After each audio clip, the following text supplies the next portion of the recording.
If you've been struggling with decisions, struggling to realize who you are, struggling to determine where you need to be, and struggling to get to a certain place in your life, maybe you should ask yourself this question: what do I need to let go of?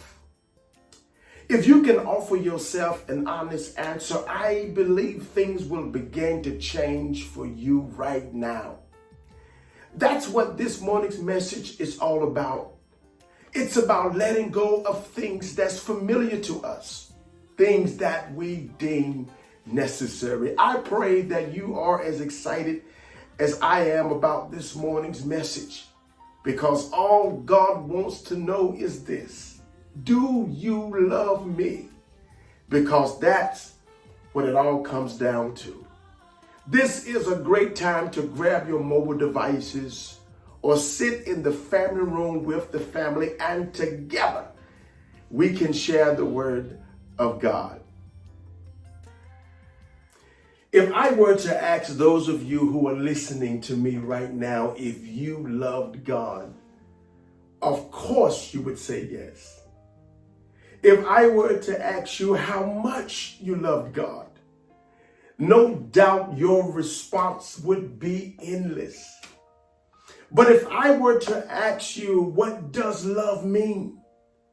That question would probably raise some eyebrows, because so many people are emancipated in their appraisals. To some, it's a philosophical task. For others, it's justified through personal perceptions. And if you, like myself, were raised in an evangelistical setting, you're probably familiar with at least two Greek terms for love. And those two words are pronounced phileo and agape. But the doctrine of love means to have affection. It means to have personal attachment for something or for someone. And so when we say that we love God, that has to mean that you and I have an understanding as to what love is. And to understand love, that means that we also have to have an understanding as to what love is not. And that's what I think is important for you and I to establish first. First and foremost, love is not jargon. Love is not vernacular. Love is not an idiom. It's not a byword. Love is not provincialism. Love is not you do for me and I'll do for you. That's not what love is about. But love is a set of emotions that's characterized by commitment, among many other things, such as passion, intimacy, relationship. And it doesn't wait for a response before it has a reaction. 1 Corinthians chapter 13, verses 4 through 8 reads on this wise: love is patient. Love is kind. Love does not envy or boast. It is not arrogant or rude. It does not insist on its own way. It is not irresistible or resentful, and so on and so forth. But what bothers me is when we give love to others and it's not reciprocated, which means it doesn't return the same way, or it isn't sent out in the same way. And for many of us, that could mean overcoming the debilitating impact of narcissism and self-importance.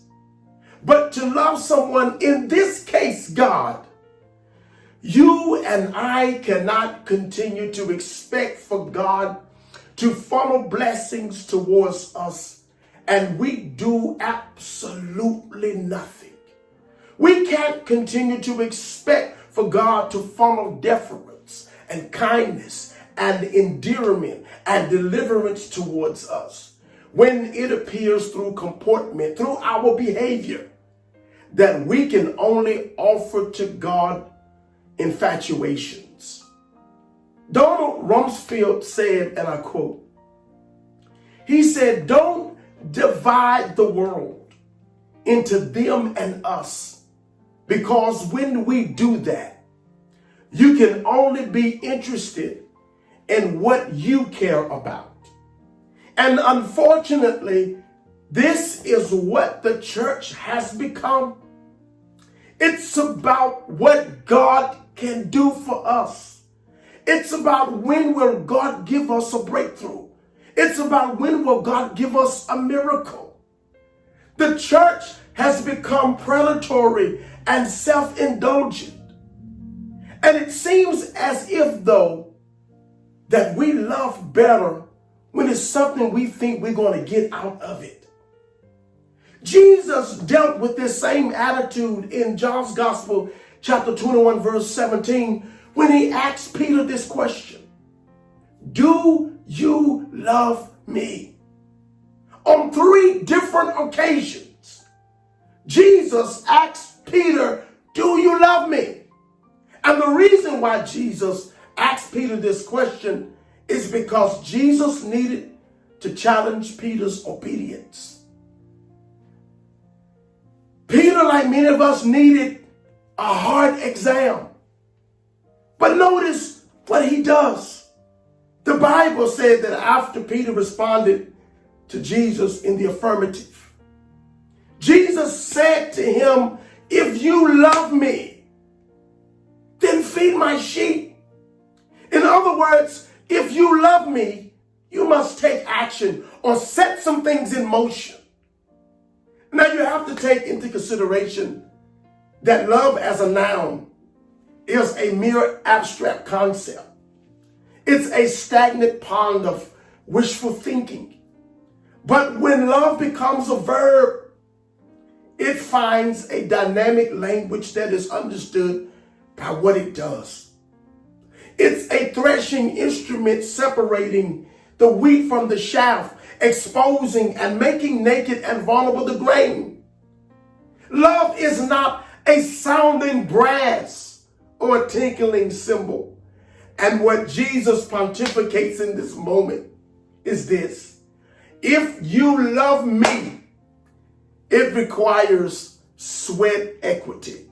If you love me, it requires the recession of your time, the abstinence of your will, the extrication of your personality, the elopement of self-conceit. This is what love means.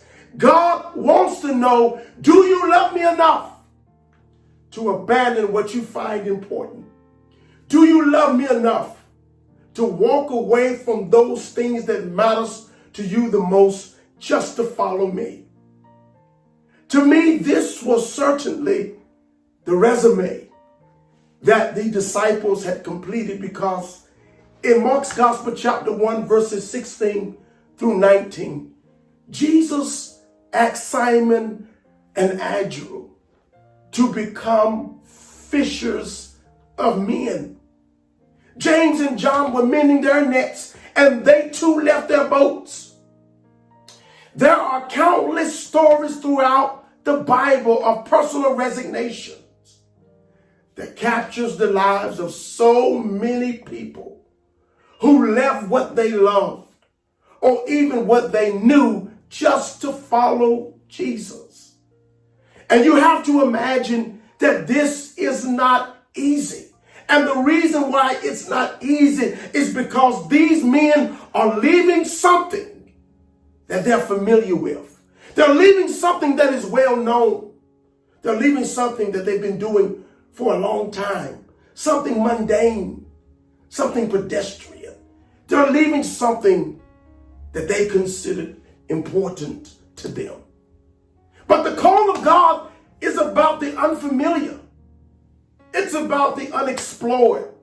The call of God is about the inconceivable, the unprecedented. It's that whole idea of faith and your trust in God. And all of us have had that instinctive fear when we come to these crossroads or when something is not within the range of our knowledge. Because let's be honest, we all want to know what God is doing or why something has to be a certain way. But in the grand scheme of things, God's challenge to us is that we choose between what we love and what he's called us to do. Choose ye this day who you will serve. And the problem that most of us struggle with is this. And maybe as you search your heart, you can identify with this statement.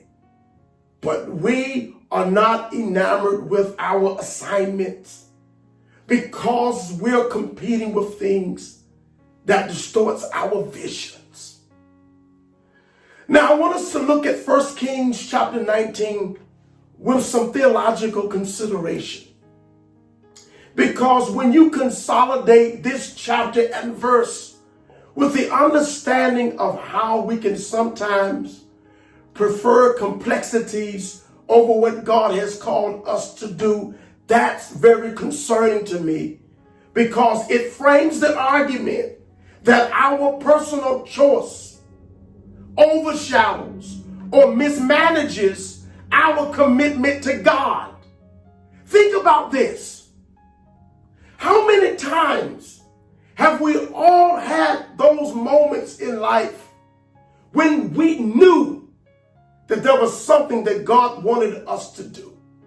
And what held us up was what we were in or what we were occupied with. You could feel that nudging. You could feel that conviction. You could feel that touch, that drive, that push in the spirit. Like many of you listening to me right now, you've had these experiences. And what I want to confirm for you this morning is that what you are hearing is the voice of God. Those sleepless nights that you've been having, that's the Lord trying to get your attention. Some of you, he's even been dealing with you with dreams. And you have got to surrender your will. You have to be willing to say, Lord, here am I, use me for your glory. It's time for you and I to say what we mean and mean what we say. And you have to make the decision, do I continue to hang out with whatever this is, or do I answer the call of God? It all comes down to what you love, because that determines which direction you will lean. The Bible said, where your heart is, there will your treasure be also. When we look at 1 Kings chapter 19, this is what you'll see. You will see a portrait of what it means to let go of something that you are used to doing, something that you're familiar with.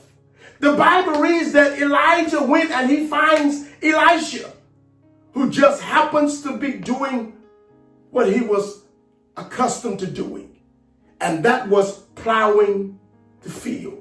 He's plowing in his father's field, and the Bible said that Elijah passed by him and threw his mantle on him. And I think it's worth pointing out that Elijah didn't throw his mantle on Elijah when he was at church.